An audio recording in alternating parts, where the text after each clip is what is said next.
what is his name? Giancarlo I never say his name. How do I say his name? I need a Google pronunciation guide. Pronunciation. Giancarlo Esposito. Why does the British pronunciation make it sound like I'm saying a spell? Giancarlo Esposito. And they like wheel out Giancarlo Esposito because they're like, we'll just have Gus Fring in this. And when he turns up, you're like, okay, I'm sure like if I read the comics, I guess this would make sense. Do it in Spanish. Giancarlo Esposito. Like that. That's how every Spanish ad sounds like to me.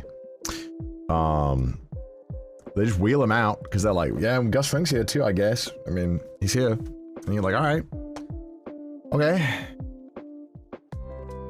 Wait, that was kind of good. Yo, thanks, guys. Not bad. Okay, okay.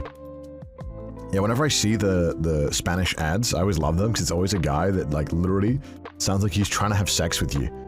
And I don't mind because I just kind of like it. It sounds great, you know what I mean? Let me have a look. Let me listen. Let me just type in a Spanish ad. Spanish ad. TV. What's this one sound like? Let's see if there's a guy. There's a guy who sounds like this. Oh, there's no narrator. Where's the narrator? Whenever they have a narrator, he sounds so hot. 100 million fluent speakers in over 20 Okay. This is just a YouTube video. Alright, never mind. My point is broken. It's just a floaty language. Just a feisty language, huh? You've not been to the movie since Dune 2? I just go like every week. I mean, it's kind of not too bad price in Japan. I think it's, I can't remember how much it normally is. I think it's like 1,200 yen a ticket, so maybe like $8, $7 a ticket. I'm like, alright. Speak Puerto Rican Spanish. I can't do that. I don't know what that sounds like. I don't know the difference. Like, and I mean this not of like, trying to be like mean. I just ignorant. I just don't know the difference between any of the Spanishes. I wish I did, because it sounds like such a cool language to speak. But every time I'm like, I'll try to learn this language, I'm like, my Japanese is not good enough to move on to another language.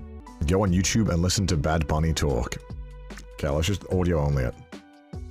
Bad Bunny talking. ¿Cerveza medalla or Corona? Agua. ¿Tripletas o arroz con habichuelas? Tripleta, no me gustan las habichuelas. Sounds so cool. It just sounds like such a cool language.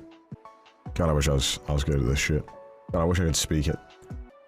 It's interesting how there's more variation between Spanish dialects than there is between English dialects. You say that, but then whenever a Japanese person who speaks English fluently that learned in America talks to my dad, they're like, oh, does he speak English? I was like, oh no, this is English. This is like OG.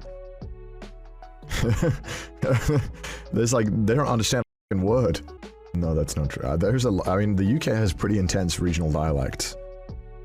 My dad, I sometimes, like, I know I understand exactly what he's saying, but sometimes my dad doesn't even say words that are in the English language, but I understand what he's saying, like fluently. There's just this thing that I think older British men do, where they just kind of make up their own words, especially in the North. They kind of just make up words that don't exist, and like, that's their thing. And I'll be able to discern what each word is, because it'll sound somewhat similar to another word, or it will have some kind of like rough attachment to it. Puerto Rican Spanish, that's how we use a lot of slang. That makes sense. So Welsh then? No, my dad's not Welsh, my dad's English. My dad's from Liverpool. He's a Scouser? Me, not so much. The fun fact that there's England...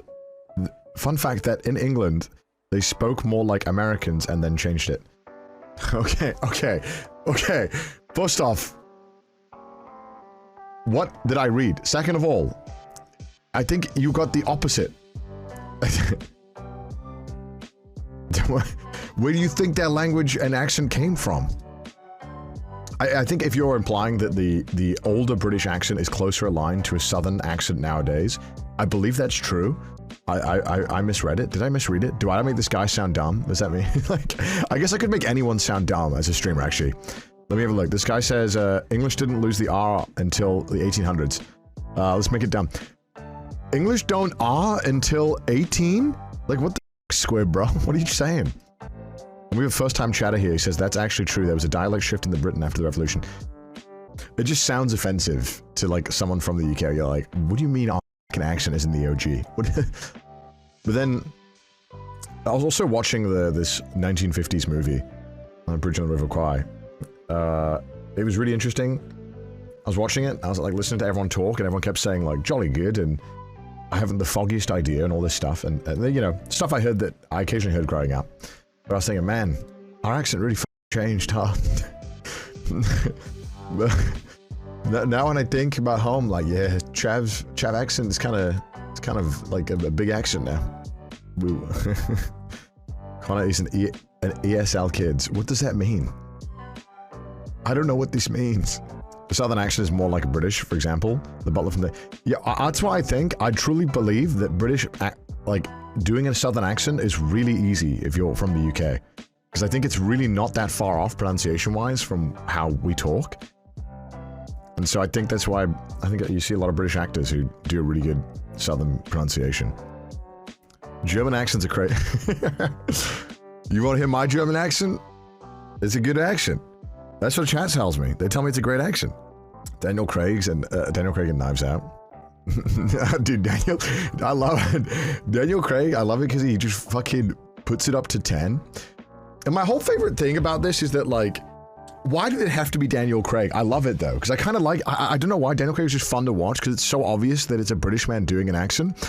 But I think that's also the charm of Daniel Craig in that movie, is that he's like, he's just so intent. It's like, you know, obviously you have a Southern man normally, and he'd be like, oh yeah, I suppose, I mean, I don't really think that this might be a bit of a problem. And then like, Daniel Craig goes, well, I do declare that I think the south of the Mississippi could be onto something here, and I do mean, the knives could be out. You know, he goes so in hard on it, and you're like, okay, like, all right, buddy, okay, we get it. We're from the South, okay? We could have figured that one out. Like, he just like goes full, yeah, foghorn leghorn. He does, dude. He goes so deep with it.